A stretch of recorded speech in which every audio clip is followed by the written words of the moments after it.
Aloha, everyone, and welcome to another episode of the Hawaii Abroad audio podcast. I'm your host, Auntie Max, and my intention is to share the voices and stories of Native Hawaiians that relocated away from our homeland of Hawaii. In today's episode, I'll be talking story with Talaole Kainoa Charles. He's a young adult in his late 20s, originating from Kaneohe, Hawaii, and now he resides in San Jose, California. He's an alumnus of Hakipuʻu Academy, also formerly known as Hakipuʻu Learning Center, which is a Hawaiian Culture public charter school in Kaneohe. Kainoa is a hardworking, responsible, and caring family man with 5 children and 1 more on the way. I'm so excited to be sharing with everyone his journey on how he got to this point in his life as a Native Hawaiian living abroad. Woo! Aloha, Kainoa. Thank you so much for joining me and helping me today. Aloha, Auntie, no problem. Okay, so before I get into my questions that I have for you, I wanted to give you a chance to share a little bit about your journey on how you relocated and how you now became a resident of California. All right. Yes, my journey has been filled with ups and downs. My journey with relocating has started off with a lot of hardship, dealt with some challenges, but along the way, I was actually blessed with an abundance of opportunities and resources, um, primarily to provide for my family. So overall, my journey has been better than expected. Okay, so now you're in California, and I was just wondering why California, out of all the states that there's out there, why would you want to stay in California instead of another state? Well, primarily, I took initiative to move here to California, San Jose, in particularly because my daughter Liana lives here with her family, and I made that decision to move here to San Jose to be near my daughter. That was my reason.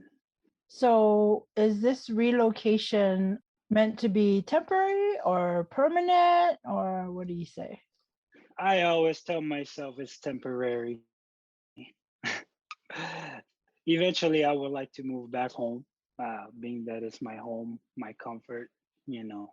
But I don't know exactly how long that will be because we're pretty well established out here right now. Nice, nice. Well, do you currently practice any culture, traditions, or value? And if so, what type of things do you do? Yes, absolutely. Um, I have, I speak to my mom pretty often, and she is constantly telling me if I am practicing my Hawaiian values and teachings. And yes, attending a Hawaiian charter school, as you already know, it was, there was a significant part of our teachings and learning is the importance of malama. So I try to, stay grounded, stay rooted, and try to practice, taking care of my family and also my surroundings. I think my mom's in really enforcing me to teach to my children the keiki, the values and the traditions, that we uphold. So yes, malama, the land, and each other. That's awesome, awesome. Yeah, very important to perpetuate our culture. Yeah, so mai ka'i. I'm going to switch the conversation a little bit over to statistics.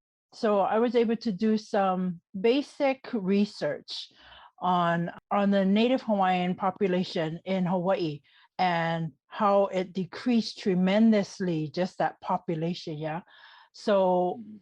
I was able to do some research looking at the US Census report. And They do it every 10 years, yeah. So Mhm. within the last 20 years, every time they did the census report, it showed that the numbers of the population in Hawaii with the Native Hawaiians, and they also condense it with the Pacific Islanders, actually. And the numbers have dropped every time they do the census. And the current census, it shows the overall population. Out of that big number of the population, only 11% belongs to the Hawaiians, the Native Hawaiians, also with the Pacific Islanders. So it's a really small amount that is living in Hawaii. So where's the rest, right? So it also shows where they are. California is actually in second place. And then you got Nevada and you got Washington. But when you look at the numbers at home, just 11% at home. How do you feel about that data telling us about us pretty much being a minority in our own state? What do you think? Well, I feel that's very unfortunate. We as a people should, you know, find comfort, in our own home, utilize our resources back home. We take care of our land, and we never take it for granted because we know our land provides for us. So I just feel we belong home, and you know, we would like to stay rooted. So I just feel it's unfortunate, but I feel like our people will not give up. We're gonna continue to do our best to carry our values from our home wherever we may go. But yeah, it's just very unfortunate. I feel like we deserve to live off of our land, and yeah, I can't really say much. It's just very unfortunate.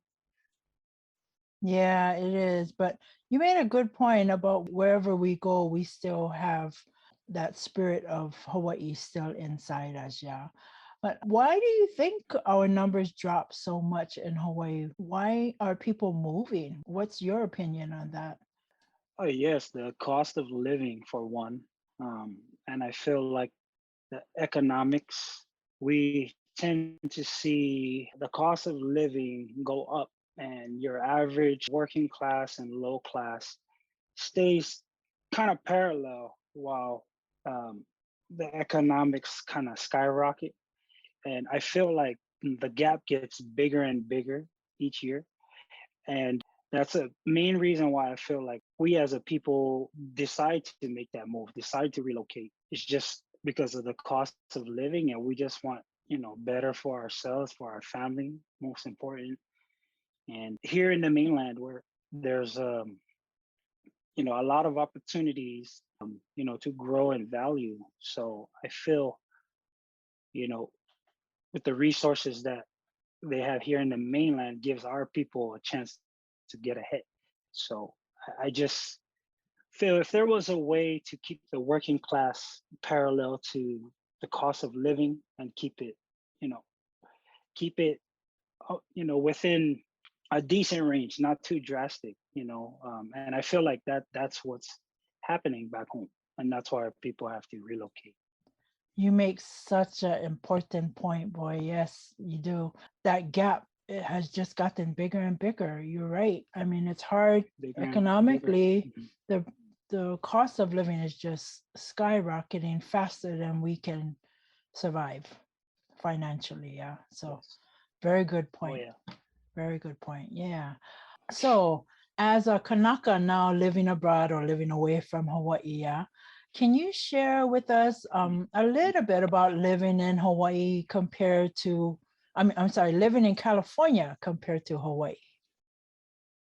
Well, let me say, home scenery is, you know, much better. The you know, better beaches, better foods, and most importantly, it's the people. That aloha spirit, and I feel like that's what is like very significant. The difference.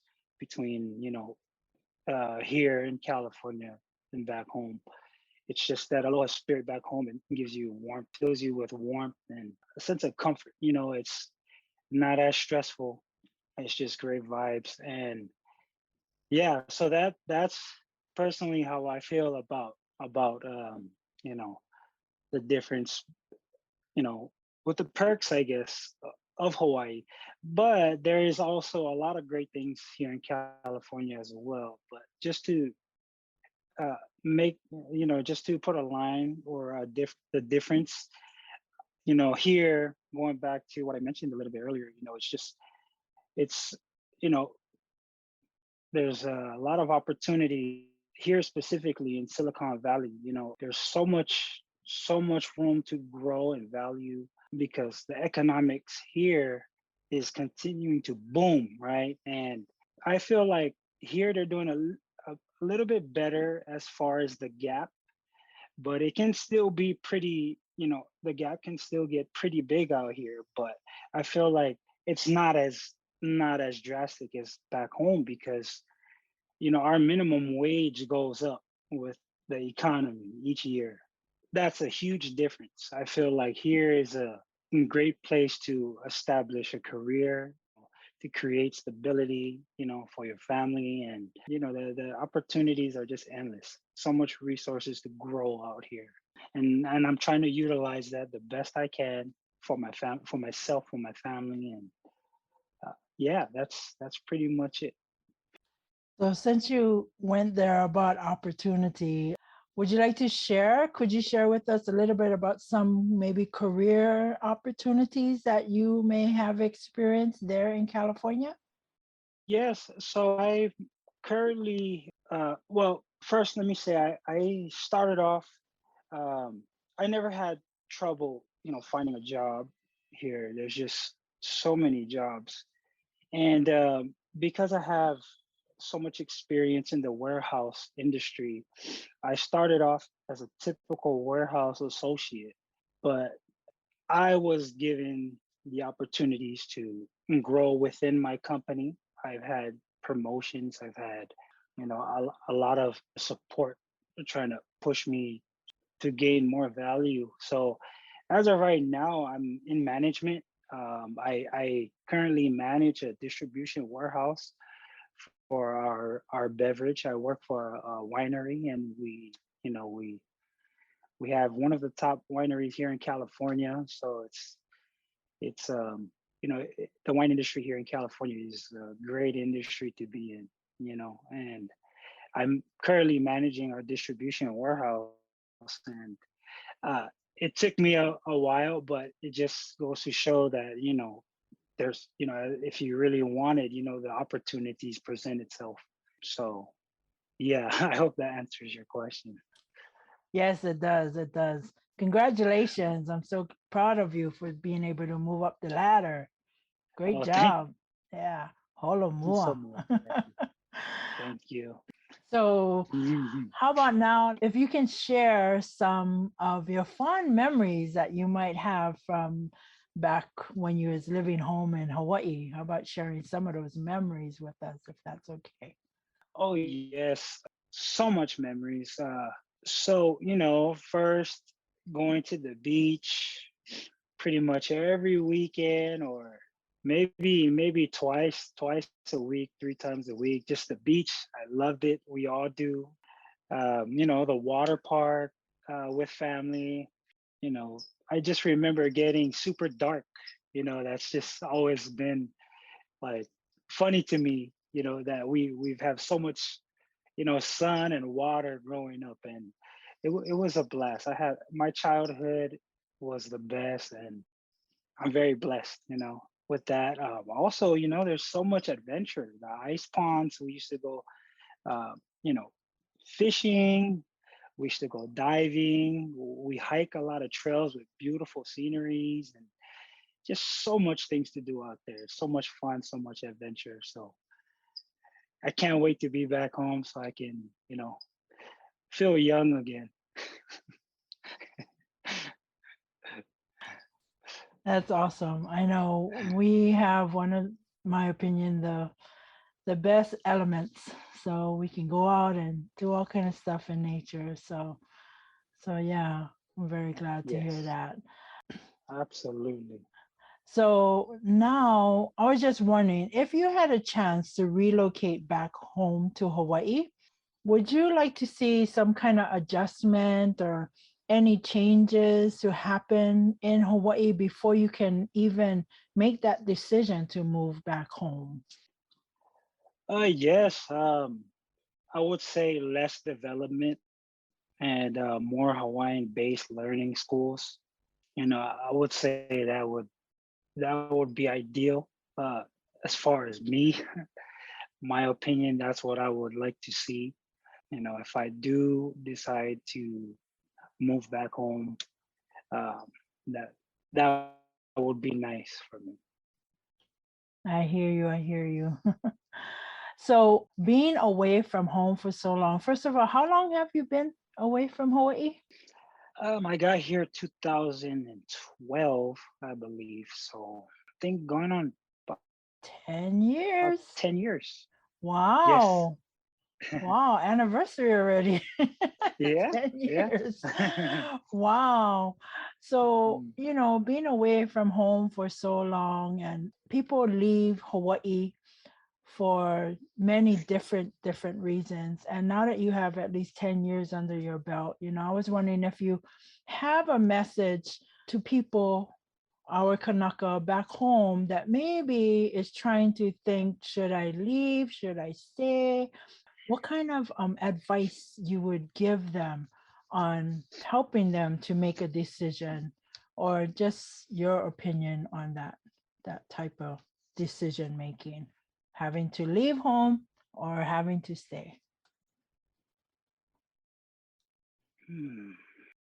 I would say, depending on the individual circumstances, as I mentioned, you know, earlier, opportunities have been an abundance to me when making that decision to relocate here to the mainland.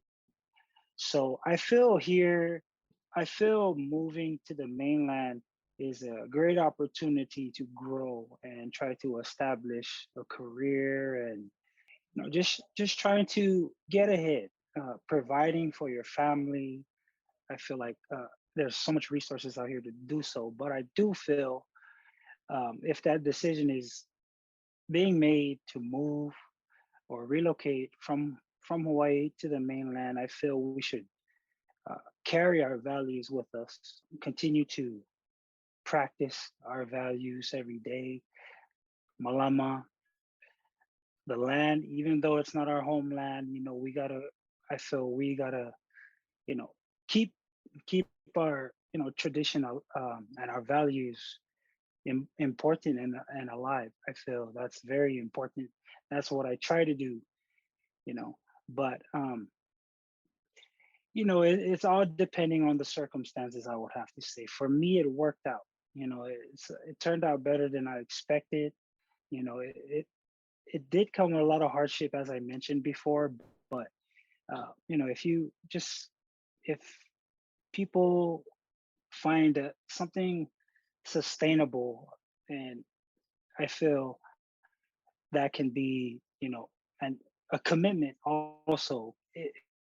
It will eventually open up doors for for you to get ahead. But the decision is ultimately theirs. Honestly, I would have never made that decision if it wasn't for my daughter. I would still be home. I love my home, Hawaii, and yeah, just if you can make things work home, I would probably say just stay home. I would recommend that. That's what I would have loved to do. But Wow. yeah, Very well put, Kainoa. Thank you so much. Very well put. Yeah. you're very welcome, Well, Auntie. I tell a lot of my people that I interview, and I agree with it, that I'm very proud of you for being Thank you. brave to make that switch and change.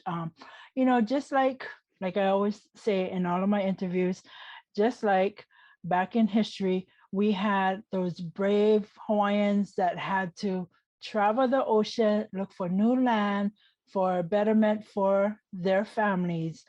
Our Kanaka is doing that same migration right now. I mean, they are looking for better opportunities, and you need to be brave to be able to do that. Yeah.